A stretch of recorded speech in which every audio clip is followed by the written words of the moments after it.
Jadi kami dari kelompok 9 akan memaparkan hasil kerja kelompok kami, yaitu kajian, teori, dan studi kasus mengenai teori positif kebijakan akuntansi dan pengungkapan. Sebelumnya, izinkan saya untuk memperkenalkan anggota dari kelompok 9. Yang pertama ada Rosa Hilia Rubiah dengan ujung NPM 053. Yang kedua ada saya sendiri, Maika Sandra, dengan ujung NPM 069. Yang ketiga ada Syafa Alana dengan ujung NPM 070. Dan yang terakhir ada Yunita Firdiani dengan ujung NPM 083. Selanjutnya, tanpa berlama-lama langsung saja kita mulai pemaparan materinya. Untuk pemateri pertama akan dibawakan oleh saya sendiri. Teori yang pertama yaitu ada teori kontraktual atau contracting theory. Teori kontraktual menggambarkan bahwa perusahaan merupakan koneksi dari hubungan antara pemasok dengan konsumen.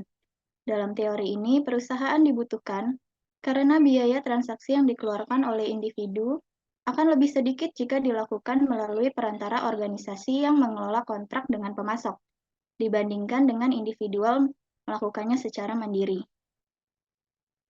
Selanjutnya, teori yang kedua ada teori keagenan atau agensi teori. Teori keagenan adalah bentuk hubungan kerjasama antara dua pihak, yaitu antara pihak yang berkepentingan atau prinsipal dengan pihak lain atau agen. Hubungan ini timbul karena adanya kontrak di mana pihak prinsipal melibatkan agen untuk melakukan beberapa layanan atas nama prinsipal. Nah, dalam teori keagenan terdapat beberapa biaya yang timbul, yaitu yang pertama ada biaya pemantauan, yaitu biaya yang timbul dari pengendalian prinsipal atas perilaku agen. Yang kedua ada biaya ikatan, merupakan biaya yang dikeluarkan oleh agen agar dapat berperilaku sesuai dengan keinginan prinsipal. Yang ketiga ada sisa kerugian, merupakan biaya yang timbul karena adanya perbedaan keputusan antara agen dengan prinsipal. Selanjutnya, yang ketiga adalah mengenai perlindungan harga dan masalah pemegang saham dengan manajer agensi. Hal ini berkaitan dengan pemisahan kepentingan antara pemegang saham dan manajer agensi. Akibat dari pemisahan kepentingan tersebut, terdapat beberapa masalah yang timbul, antara lain yang pertama, ada the risk aversion problem. Masalah ini muncul ketika manajer tidak berani mengambil resiko tinggi karena menganggap bahwa mereka lebih tahu tentang keadaan perusahaan, di mana pemegang saham akan berani mengambil resiko tinggi karena dapat memperoleh hasil yang tinggi pula. Lalu yang kedua ada the dividend retention problem.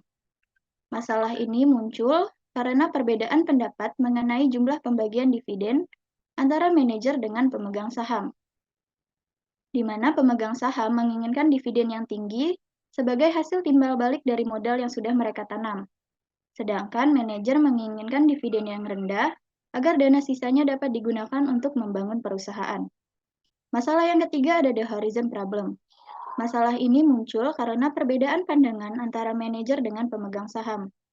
Pemegang saham lebih berpandangan akan masa depan atau jangka panjang dan berkelanjutan, sedangkan manajer agensi lebih berpandangan jangka pendek. Selanjutnya, ada masalah agensi antara pemegang saham dengan kreditor. Masalah yang dapat timbul dari adanya hubungan akibat utang dari pemegang saham dengan kreditor adalah yang pertama, masalah pembayaran dividen yang berlebihan. Masalah ini muncul ketika perusahaan berasumsi untuk menerbitkan dividen yang tinggi, sehingga akan menurunkan nilai aset untuk membayar utang. Yang kedua ada substitusi aset.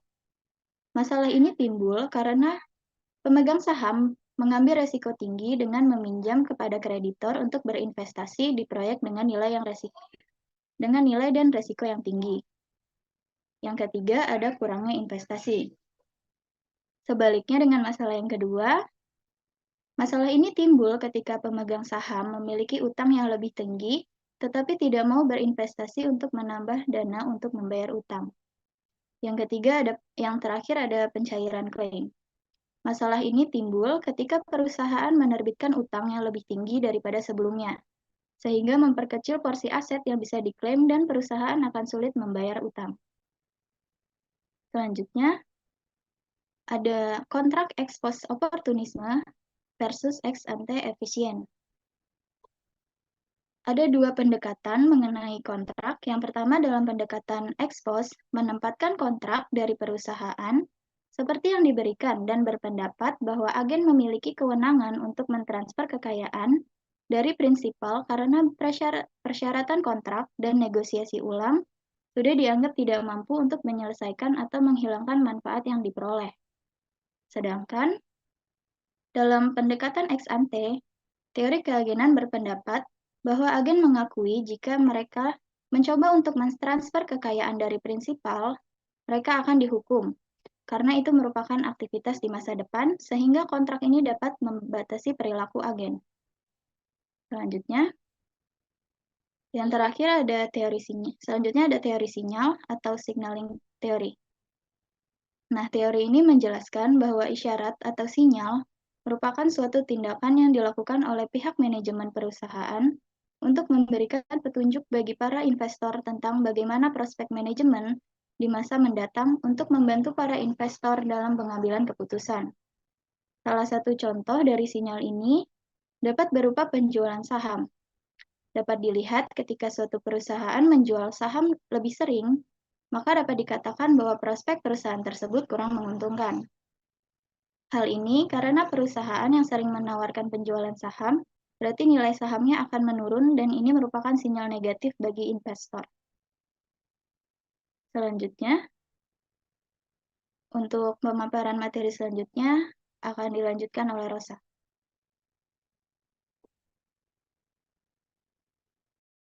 Baik, selanjutnya mengenai proses politik. Teori akuntansi positif membuat model proses politik. Model ini melibatkan hubungan antara perusahaan serta pihak-pihak lain yang berkepentingan dengan perusahaan, seperti pemerintah, serikat buruh, serta kelompok masyarakat. Lalu, dalam proses politik, akuntansi ini berguna sebagai sumber informasi terkait dengan perusahaan. Adapun perbedaan utama dari pasar politik dan pasar modal terletak pada kurangnya permintaan, sehingga membuat insentif lebih kecil untuk menghasilkan informasi. Selanjutnya, perusahaan mencoba untuk menghindari perhatian publik yang merugikan bagi perusahaan, baik secara finansial maupun persepsi serta reputasi publik. Biasanya mereka mengurangi laba yang dilaporkan, sehingga mereka tidak menjadi target perhatian publik. Selanjutnya terkait dengan konservatisme. Dalam lingkup akuntansi, konservatisme tradisional atau prudent artinya mempercepat pengeluaran atau beban dan menunda pengakuan pendapatan.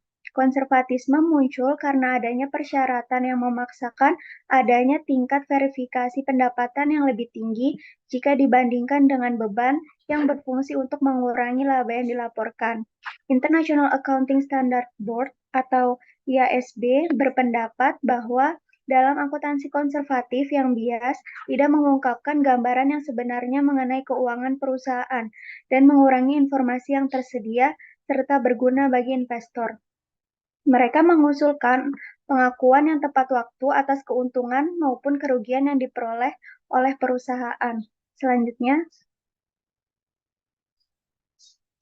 terkait dengan uji empiris tambahan. Salah satu keuntungan model yang dikembangkan dengan memanfaatkan teori positif, yaitu model tersebut dapat diuji secara empiris dan dibagi menjadi 4. Yang pertama, menguji biaya oportunistik dan politik dari hipotesis. Pengaruh dari GPLA atau General Price Level Adjustment Accounting adalah menyajikan kembali akun perusahaan sesuai dengan indeks inflasi umum, sehingga nilai aset dapat meningkat. Namun, secara umum akan menurunkan laba yang akan dilaporkan. Hal tersebut dikarenakan biaya penyusutan atau biaya depresiasi akan lebih tinggi. Faktor politik menyebabkan manajer perusahaan besar mempunyai insentif yang lebih besar untuk mengurangi laba yang dilaporkan dan akan berdampak pada bermacam-macam, bergantung pada besarnya potensi keringanan pajak, peraturan tarif, serta biaya pembukuannya. Kedua, uji menggunakan detail kontrak. Manajer memperoleh bonus hanya jika perusahaan mendapatkan keuntungan di tingkat tertentu. Dan keuntungan yang lebih tinggi hanya dapat diperoleh jika strategi beresiko membuahkan hasil. Yang pertama, apabila perusahaan mendapat keuntungan ambang batas bawah. Maka apabila keuntungan yang diperoleh dari perusahaan di antara batas bawah dan batas atas, maka bonus bertambah sejalan dengan kenaikan keuntungan. Dan yang terakhir, apabila perusahaan mendapat bonus lebih dari batas atas, maka bonus yang diberikan adalah bonus maksimum yang konstan. Selanjutnya, yaitu terkait dengan menyempurnakan spesifikasi biaya politik.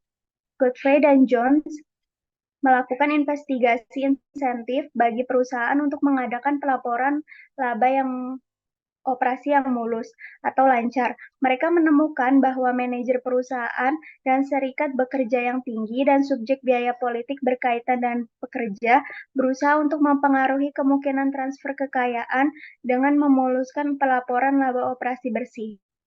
Dan terakhir yaitu menguji hipotesis kontrak efisien yang terbagi menjadi 3. Yang pertama yaitu kapitalisasi bunga. Kapitalisasi biasanya meningkatkan bonus para manajer dan akan menghemat waktu dalam bernegosiasi dengan auditor. Yang kedua, perubahan pemimpin eksekutif. Studi Deco dan Sloan menunjukkan bahwa kontrak manajemen dapat menyeimbangkan insentif berbasis saham dan berbasis laba. Dan yang terakhir yaitu studi lain mengungkapkan bahwa atribut ekonomi perusahaan mempengaruhi sifat utang dan kontrak kompensasi manajemen. Selanjutnya, terkait dengan evaluasi teori. Yang pertama, kritik metodologis dan statistik. Christie melakukan uji hipotesis secara statistik dan menemukan bahwa teori akuntansi positif dapat menjelaskan pilihan prosedur akuntansi dengan menggabungkan hasil tes oleh studi yang sudah diterbitkan dan menyimpulkan bahwa terdapat 6 variabel umum untuk satu atau lebih studi penelitian awal akuntansi positif yang konsisten dan signifikan secara statistik, yaitu kompensasi manajerial, cakupan bunga, leverage, ukuran, kendala dividen, dan resiko. Yang kedua, terkait dengan kritik filsafat. Christensen mencirikan bahwa teori akuntansi positif bukan sebagai teori akuntansi, tetapi sosiologi akuntansi, karena lebih berfokus pada perilaku manusia, bukan pada perilaku dan pengukuran entitas akuntansi.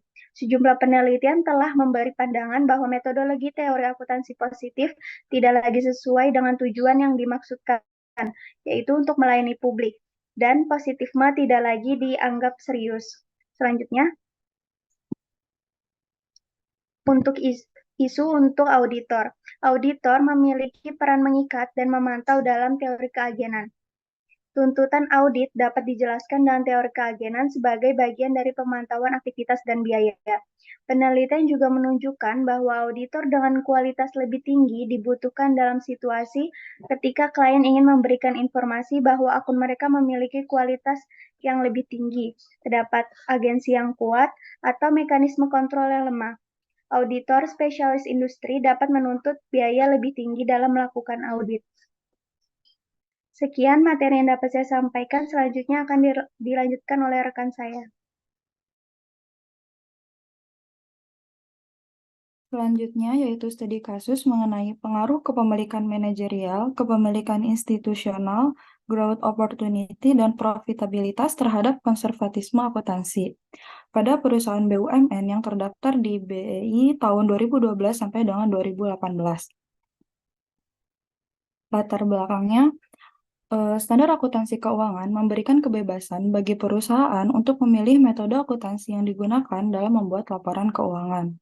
Metode yang digunakan dalam penyusunan laporan keuangan dapat menghasilkan laporan keuangan yang berbeda-beda untuk setiap entitas sesuai dengan kebutuhan dari entitas itu sendiri. Dengan adanya ketidakpastian dalam aktivitas perusahaan, lahirlah prinsip konservatisme akuntansi yang menjadi pertimbangan perusahaan dalam akuntansi dan laporan keuangannya.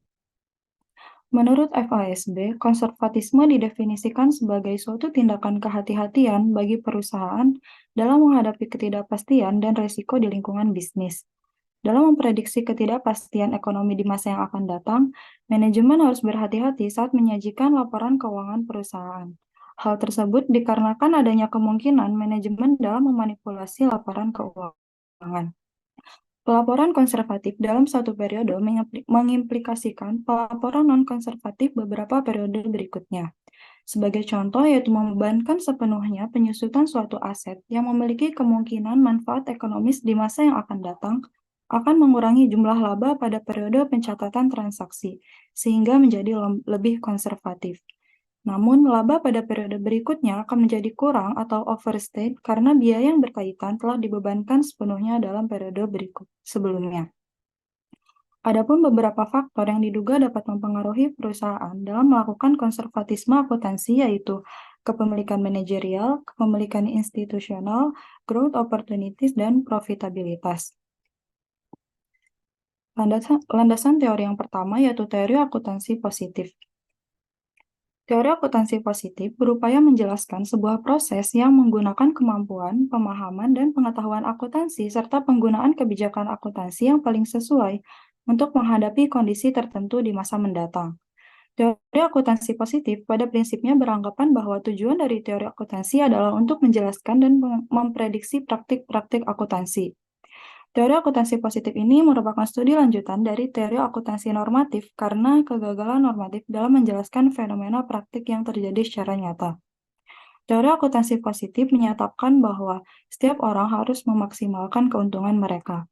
Teori ini dapat menjelaskan bagaimana manajer bertindak untuk menerapkan prinsip konservatisme akuntansi untuk memaksimalkan keuntungan.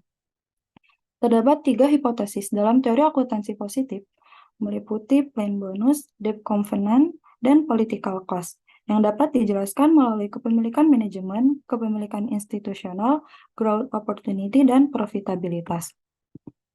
Selanjutnya, landasan teori yang kedua ada konservatisme akuntansi.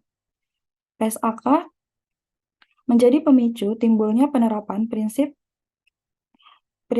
konservatisme akuntansi. Pengakuan prinsip konservatisme akuntansi di dalam PSAK dapat dilihat dari berbagai pilihan metode pencatatan di dalam sebuah kondisi yang sama. Pilihan metode pencatatan tersebut dapat menyebabkan laba perusahaan menjadi konservatif dan non-konservatif. Contoh beberapa metode yang memungkinkan manajer menerapkan konservatisme akuntansi terdapat dalam beberapa PSAK. Yang pertama ada pada PSAK nomor 14 tentang persediaan, paragraf 25 yang menyatakan bahwa biaya persediaan dihitung dengan menggunakan rumus biaya masuk pertama, keluar pertama, atau rata-rata tertimbang.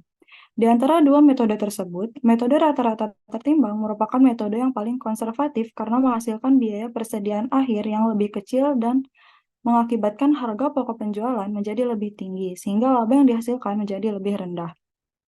Yang kedua ada pada PSAK nomor 16 tentang aset tetap, paragraf 62 mengatakan bahwa berbagai metode penyusutan dapat digunakan untuk mengalokasikan jumlah tersusutkan dari aset secara sistematis selama umur manfaatnya.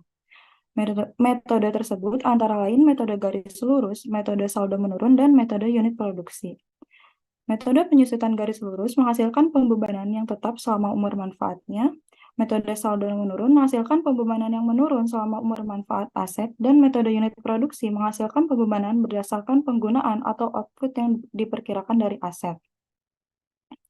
Metode penyusutan saldo menurun merupakan metode yang mempengaruhi konservatisme akuntansi. Yang ketiga ada PSAK nomor 19 tentang amortisasi, paragraf 98 menyatakan bahwa berbagai metode amortisasi dapat digunakan untuk mengalokasikan jumlah tersusutkan aset atas dasar yang sistematis selama umur manfaatnya. Metode tersebut mencakup metode garis lurus, saldo menurun, dan metode unit produksi. Metode yang digunakan dipilih berdasarkan pada pola konsumsi manfaat ekonomi masa depan yang diperkirakan dan diterapkan secara konsisten dari periode ke periode, kecuali terdapat perubahan dalam pola konsumsi tersebut. Di antara metode amortisasi yang disebutkan di PSAK, metode amortisasi saldo menurun merupakan metode yang paling konservatif di antara metode lainnya. Selanjutnya yaitu hasil dan pembahasan akan dijelaskan oleh rekan saya. Baik, berikut ini saya akan menyampaikan hasil dan pembahasan dari kasus yang kita ambil, yaitu pengaruh kepemilikan manajerial, kepemilikan institusi, growth opportunities, dan profitabilitas terhadap konservatisme akuntansi. Jadi, berdasarkan penelitian pada 7 sampel perusahaan BUMN yang terdaftar pada BEI periode 2012 hingga 2018, yang dilakukan pada jurnal ini diperoleh 4 hipotesis, yaitu yang pertama, pengaruh kepemilikan manajerial terhadap konservatisme akuntansi. Sini kepemilikan manajerial sendiri adalah jumlah kepemilikan saham langsung, jumlah kepemilikan saham yang dimiliki oleh para manajer perusahaan yang terlibat langsung dalam pengambilan keputusan. Ini dihitung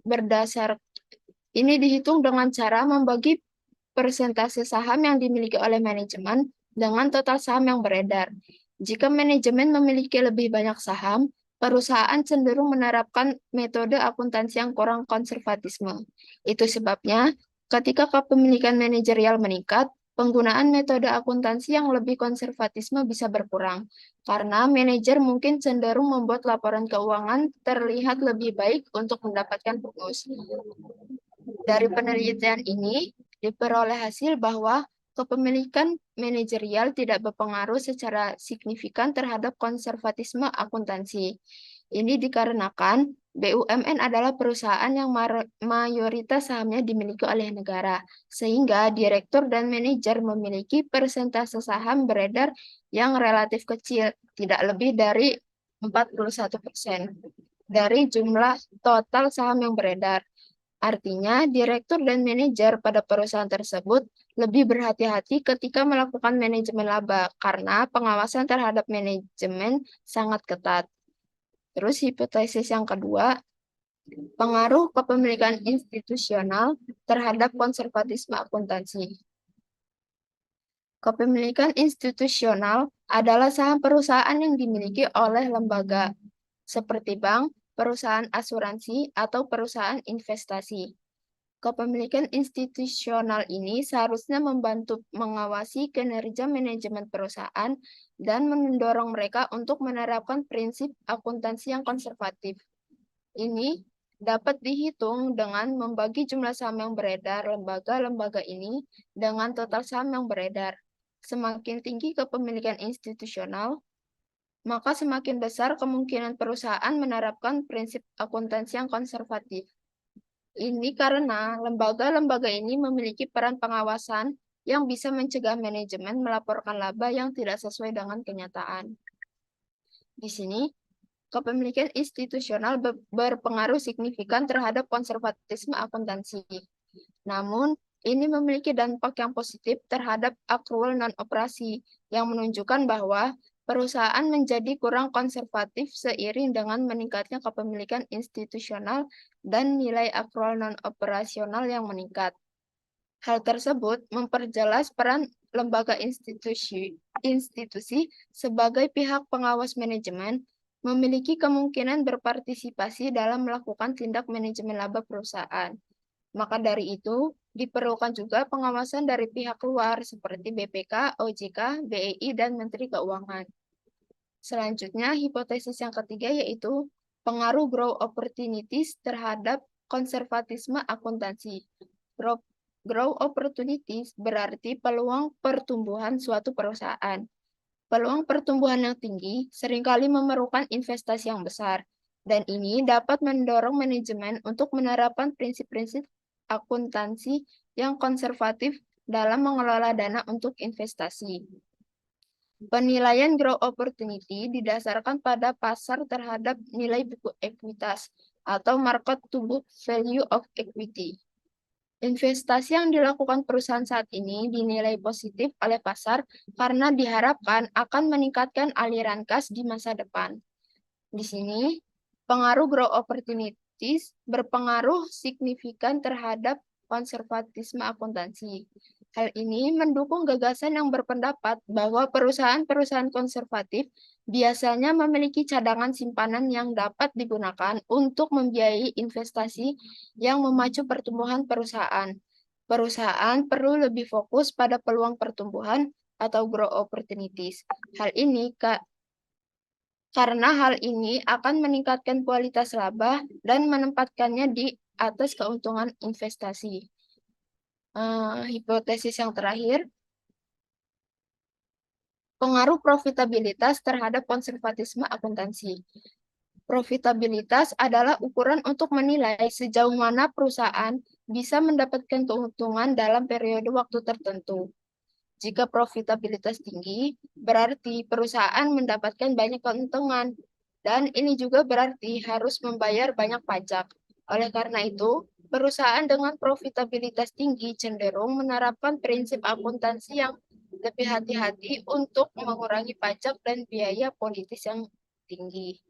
Nah, di sini pengaruh profitabilitas tidak berpengaruh signifikan terhadap konservatisme akuntansi, karena BUMN tidak memandang biaya politis seperti biaya pajak sebagai beban yang perlu dihindari.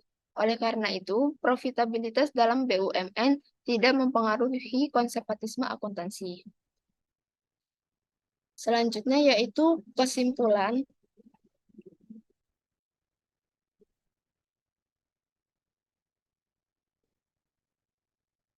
Nah, jadi teori akuntansi positif adalah studi yang berkembang dari teori akuntansi normatif dan fokus pada menjelaskan praktik-praktik akuntansi yang sebenarnya terjadi di masyarakat.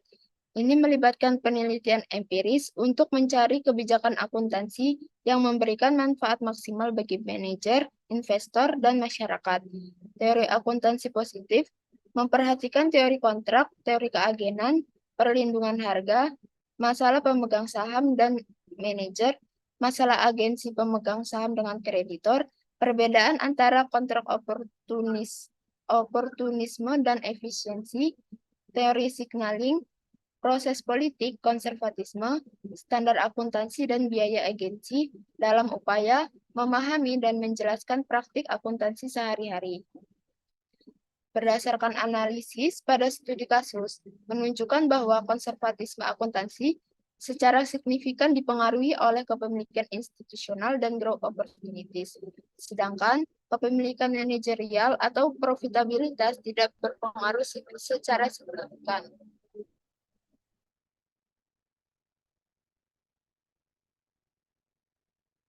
Dan sisa 51-nya dapat dijelaskan oleh variabel lain di luar dari penelitian ini. Sekian yang dapat saya jelaskan, saya kembalikan kepada moderator. Baik, terima kasih kepada para pemateri. Sekian pemaparan materi dan studi kasus dari kelompok 9. Selanjutnya adalah sesi tanya-jawab. Kelompok kami akan membuka sesi pertama untuk 3 orang penanya. Kepada yang ingin bertanya, kami persilakan untuk raise hand.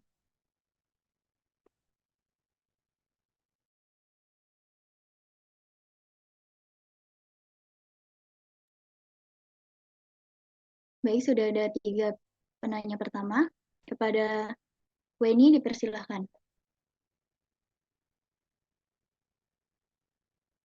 Terima kasih atas kesempatannya. Izin bertanya, dalam ex ante, mengapa perilaku para agen dan manajer perlu dibatasi? Terima kasih.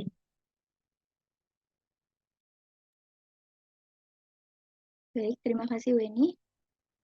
Selanjutnya untuk Bella, dipersilakan. Baik, terima kasih. Perkenalkan, saya Bella Anggriani.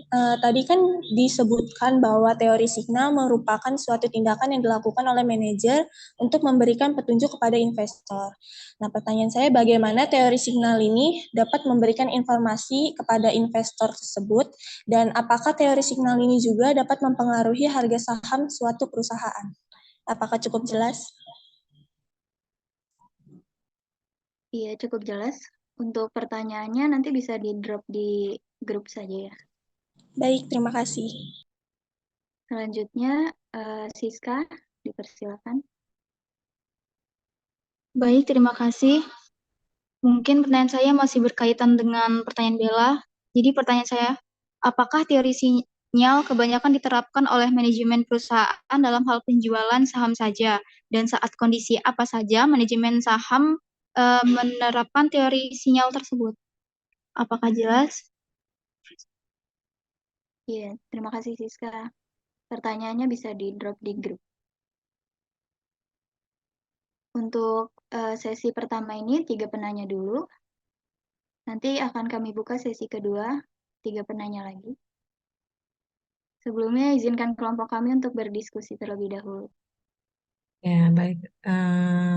Silakan ya, kalau itu apa namanya didiskusikan dulu. Namun itu slide-nya mungkin tetap ya, karena ada beberapa hal yang nanti akan Ibu jelaskan kembali, itu poin-poin pentingnya. Dan waktu menjelaskan pertanyaan-pertanyaan ini juga alangkah baiknya ya mengacu kepada slide itu, karena biar perhatian apa kita semua bisa bisa fokus gitu ya, fokus ke topik yang tadi sudah dijelaskan. Jadi share lagi. Share. Ya. Ya, banyak pertanyaan terkait dengan signaling teori ya, mungkin memang apa namanya untuk penelitian di finance ya, memang teori sinyal ini banyak digunakan gitu.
Baik, saya akan mencoba menjawab dari pertanyaan ini.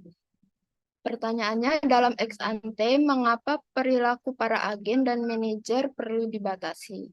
Jadi, manajer perusahaan perlu diberi batasan atau aturan sebelum mereka mengambil tindakan, karena terkadang manajer bisa memiliki kepentingan yang berbeda dengan pemilik saham atau prinsipal. Jadi, contohnya, mereka mungkin lebih fokus pada kepentingan pribadi mereka daripada kepentingan perusahaan. Untuk menghindari masalah ini, maka kita memerlukan aturan dan peraturan yang memastikan manajer bertindak sesuai kepentingan perusahaan dan pemilik saham. Aturan ini melibatkan kontrak, insentif, dan pengawasan. Maka dengan cara ini kita bisa menjaga perusahaan berjalan dengan baik dan melindungi investasi para pemilik saham. Apa Weni sudah jelas? Sudah, terima kasih.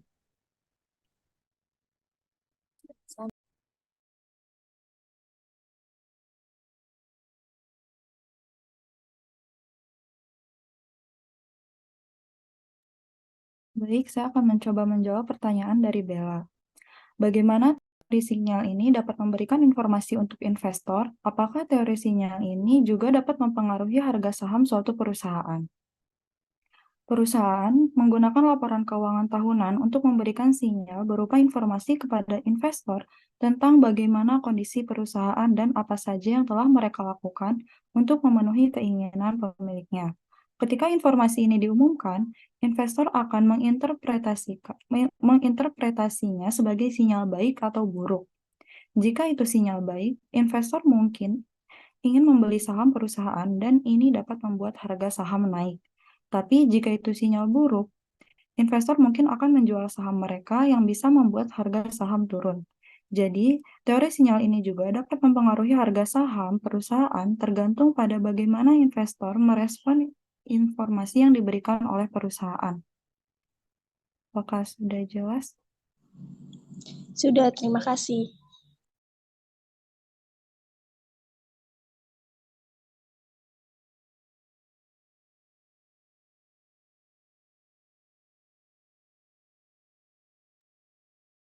Baik, yang terakhir saya akan mencoba menjawab pertanyaan dari Siska ya. Pertanyaannya, apakah teori sinyal kebanyakan diterapkan oleh manajemen perusahaan dalam hal penjualan saham saja? Dan saat kondisi apa saja manajemen saham menerapkan teori sinyal tersebut? Jadi, ada beberapa kondisi di mana di mana manajemen saham menerapkan teori sinyal, yaitu yang pertama untuk pembayaran dividen. Ketika pembayaran dividen ini, keputusan untuk menaikkan, menurunkan, atau mempertahankan dividen dapat dianggap sebagai sinyal terkait dengan kesehatan keuangan dan prospek perusahaan itu. Yang kedua, yaitu saat akuisisi atau merger. Ketika perusahaan terlibat dalam akuisisi atau merger, tindakan menerapkan teori sinyal ini dapat dianggap sebagai sinyal tentang arah strategis dan pertumbuhan perusahaan. Yang terakhir itu saat peluncuran produk atau inovasi. Jadi, ketika perusahaan meluncurkan produk baru atau melakukan inovasi yang signifikan, hal ini juga dapat dianggap sebagai sinyal tentang kemampuan perusahaan untuk bersaing dan pertumbuhannya di masa depan. Apakah Siska sudah jelas? Iya, sudah jelas. Terima kasih. Sama-sama. Baik, untuk pertanyaan sesi pertama sudah terjawab semua. Selanjutnya kami akan buka sesi kedua. Pada 3 orang yang ingin bertanya, dipersilakan raise hand.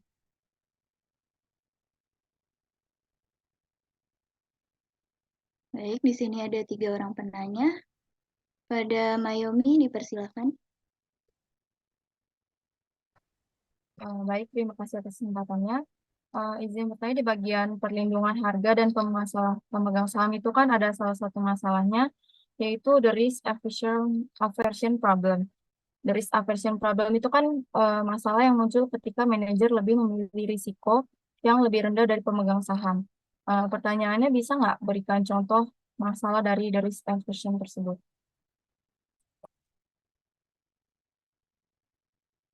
Apakah sudah jelas? Iya, sudah. Terima kasih, Mayomi. Untuk penanya selanjutnya kepada Rizky Riko, dipersilakan.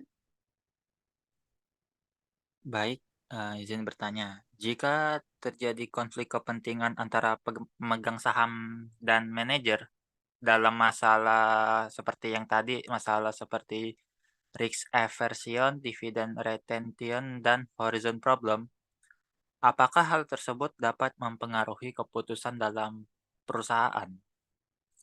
Apakah sudah jelas? Iya, sudah. Terima kasih, Riko. Untuk pertanyaan semuanya nanti di drop di grup ya.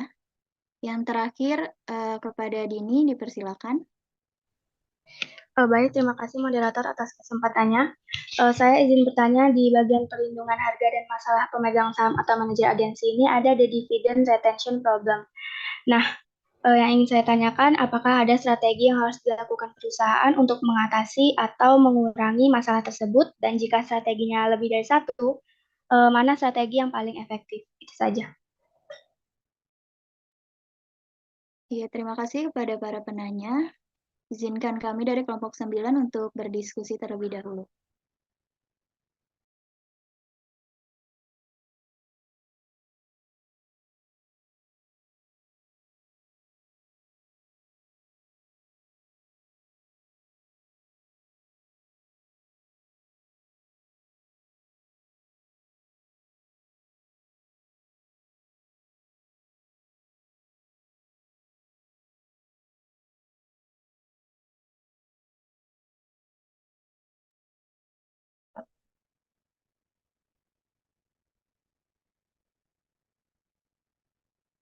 Ya, mungkin sebelum dijawab ya oleh kelompok 9, Ibu ingin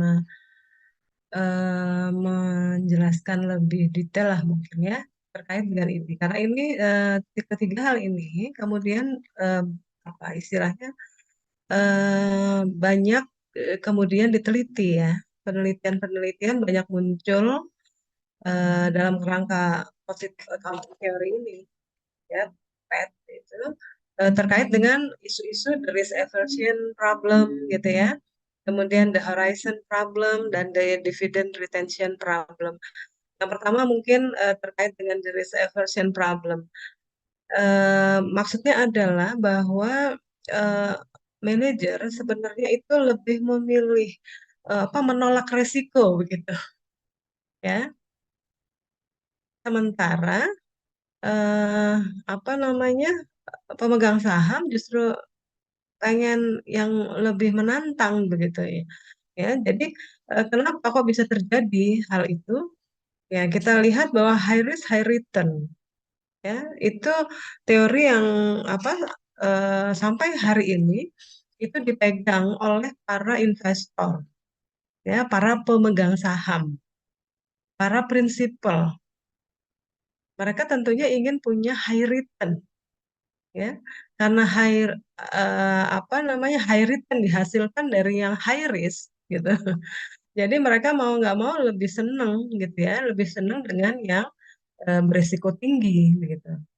Sementara bagi manajer, bagi agent, ya, masalah agency teori ini kan masalah agent dan prinsipal, ya, masalah manajer dan masalah antara manajer dengan pemilik, ya, pemilik saham. Nah, jadi di sini kemudian muncul, ya, kemudian akhirnya karena beda, ya, beda view, gitu. Jadi kan ada problem kan, ya, pada saat dua pihak itu tidak sama pandangannya, maka muncul problem nggak? Ya, pasti kan muncul problem ya. Nah, makanya ini dikatakan the risk aversion problem, masalah penolakan resiko ini. Kalau manajer tuh lebih suka dengan resiko yang lebih rendah. Misal dia investasi, dia nggak mau investasi gede-gede dan ke bidang yang high risk gitu ya. Tapi kalau kalau pemegang saham, kenapa nggak berani gitu ya? Nggak apa-apa kita investasi ke sesuatu yang besar gitu dan beresiko asal bisa dipastikan returnnya tinggi. Nah, seperti itu. Ya, kemudian riset-riset mengenai ini berkembang. Nah, positive accounting teori akuntansi positif ini berkembang dari hasil riset. Jadi nanti hasilnya akan menjadi pegangan bagi para praktisi dan para akademisi ya. Oh, ternyata hasilnya apa misalnya nanti ya yang terkait dengan masalah risk aversion ini misalnya. Ternyata benar ya, salah satu riset ada yang mengatakan bahwa pilihlah resiko yang lebih tinggi karena itu akan memberikan keuntungan yang lebih besar bagi perusahaan, ya, bisa jadi seperti itu. Nah, kemudian ada horizon problem juga, ya. Seorang manajer itu biasanya melihat hanya dari sisi jangka pendek. Gimana? Untung nggak tahun ini, 2 tahun ke depan, hanya sampai situ, ya. Mungkin hanya sampai ke tahun depan. Tapi kalau pemegang saham dia mikirinnya jauh, ya, bisa 5 tahun ke depan, bisa 10 tahun ke depan, sehingga pengambilan keputusan, ya, itu juga menjadi berbeda. Ini makanya muncul dari sisi horizonnya, ya. Horizon itu sudut jangka waktu, ya, jangka waktu. Nah, kemudian yang dividend retention problem juga kalau dari sisi agent, ya, dari sisi manajer, ini tentunya dia, aduh sayang ya, laba dibagi buat dividen gitu ya, buat langsung di share gitu. Lebih baik kita gunakan lagi untuk meningkatkan usaha perusahaan gitu ya. Ditahan dulu deh gitu. Tapi kalau dari sisi pemegang saham, seandainya kita jadi investor, kita inginnya apa? Inginnya dapat dividen yang gede dong ya. Nah, itulah makanya eh, apa ada perbedaan sudut pandang, ya. Lagi-lagi perbedaan sudut pandang sehingga problem ini menjadi apa menjadi isu ya, isu dalam beberapa riset. Jadi inilah kalau tertarik dengan finance, maka kalian harus paham terhadap problem-problem ini, ya. Karena ini kemudian akan berkembang ya, ke riset-riset manajemen laba lah, konservatisme lah, Ya, kemudian apa namanya masalah dividen apa payout ya. Dia mau bagi dividen pakai cash atau banyak kan ya sekarang ya mekanisme atau skema ya skema pembagian dividen. Nah, kemudian tadi yang ditanyakan pada apa namanya sesi sebelumnya masalah signaling teori ya. Nah, ini terkait juga gitu ya. Karena kemudian eh, beberapa hal seperti misalnya apa namanya tadi pengumuman dividen ya itu menjadi sinyal bagi perusahaan ya, sinyal bagi manajer, bagi perusahaan untuk mengatakan ke publik bahwa kami fine gitu ya, kami bagus, ayo dong investasi ke kami gitu ya. Atau dibalik gitu ya, investornya yang melihat bahwa eh, apa investornya yang mengambil keputusan karena ada sinyal itu gitu. Jadi dari sinyal ini bisa dipakai dari dua sisi ya. Dari sisi perusahaan dan juga dari sisi investor. Jadi dua-duanya bisa menangkap gitu. Yang satu memberikan sinyal, mengirimkan sinyal, yang satu menangkap sinyalnya. Ya, jadi apa namanya? Kemudian nanti setelah ini bisa ada game teori juga ya, ada teori game, teori permainan. Nah, itu bagaimana kemudian kedua belah pihak ini saling bermain-main ya dengan sinyal itu. Ya, misalnya nanti kita mau ngirim sinyal apa? Misalnya akuisisi atau merger gitu ya. Perusahaan mengambil kebijakan itu. Kemudian investor melihatnya bagaimana. Ya, padahal investor tahu bahwa di dalam akuisisi itu ada masalah apa gitu. Ya, itu namanya teori lain ya. Teori game teori. Nah, tapi intinya bahwa kita perlu mempelajari ini ya. Karena nanti kita akan terlibat ya dari sisi yang mana. Akuntan juga akan masuk ke dalam mekanisme ini kan. Ya, di dalam perusahaan tentunya akuntan nanti yang akan mempublish laporan keuangan. Ya, mempublish laporan keuangan ini akan menjadi sinyal. Ya, kita mau mau sajikan seperti apa? Seperti tadi misalnya sudah dibahas mengenai konservatisme, ya artinya banyak metode yang bisa dipakai ya untuk menunda pengakuan pendapatan atau mempercepat pengakuan biaya ya.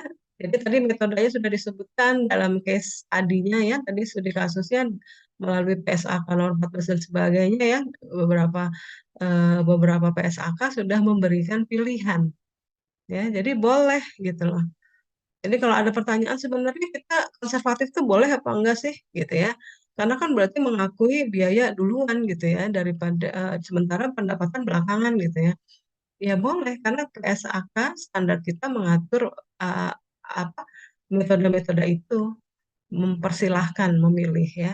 Artinya kalau kita memilih untuk yang pengakuan biayanya sekarang ya seperti apa HNR ya R&D ya, Research Research and Development.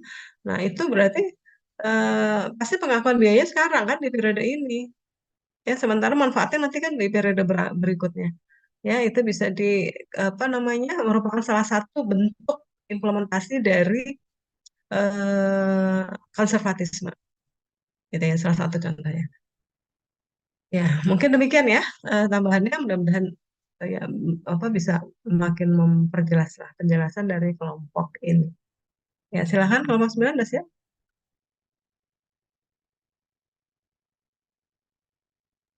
Baik, saya akan mencoba menjawab pertanyaan dari Mayomi, yaitu bisa berikan contoh masalah dari the risk aversion problem tersebut. Jadi ada beberapa contoh masalah yang mungkin timbul dari the risk aversion problem. Yang pertama ada kurangnya inovasi. Manajer yang sangat risk averse mungkin enggan mengambil resiko untuk mengembangkan produk atau layanan baru. Hal ini dapat menghambat inovasi dalam perusahaan dan membuatnya tertinggal dalam persaingan dengan pesaing yang lebih inovatif. Yang kedua, ada keputusan investasi yang kurang optimal. Manajer yang sangat risk averse cenderung memilih proyek investasi yang memiliki resiko lebih rendah. Meskipun proyek yang resikonya lebih tinggi mungkin memiliki potensi pengambilan yang lebih tinggi, Akibatnya, perusahaan mungkin kehilangan peluang investasi yang menguntungkan. Yang ketiga, ada ketidakmampuan menghadapi perubahan pasar. Ketika pasar berfluktuasi atau mengalami perubahan, manajer yang sangat risk aversion problem ini mungkin cenderung berpegang pada strategi yang aman. Sementara pemegang saham mungkin ingin melihat tanggapan yang lebih adaptif terhadap perubahan pasar. Yang terakhir ada penggunaan modal yang kurang optimal. Manajer yang cenderung risk aversion problem dapat mengalokasikan modal perusahaan ke investasi yang lebih aman, seperti obligasi, yang mungkin memiliki pengambilan yang rendah daripada investasi berisiko tinggi yang akan memberikan pengambilan yang lebih tinggi dalam jangka panjang. Untuk mengatasi masalah risiko aversion, penting bagi pemegang saham atau dewan direksi perusahaan untuk memiliki mekanisme pengawasan yang efektif, serta memberikan intensif kepada manajer untuk mengambil risiko yang seimbang dan mempertimbangkan kepentingan jangka panjang perusahaan. Dengan demikian, perusahaan dapat mencapai keseimbangan yang sehat antara mengelola risiko dan mencari peluang pertumbuhan dan profitabilitas. Apakah sudah cukup? Sudah, terima kasih.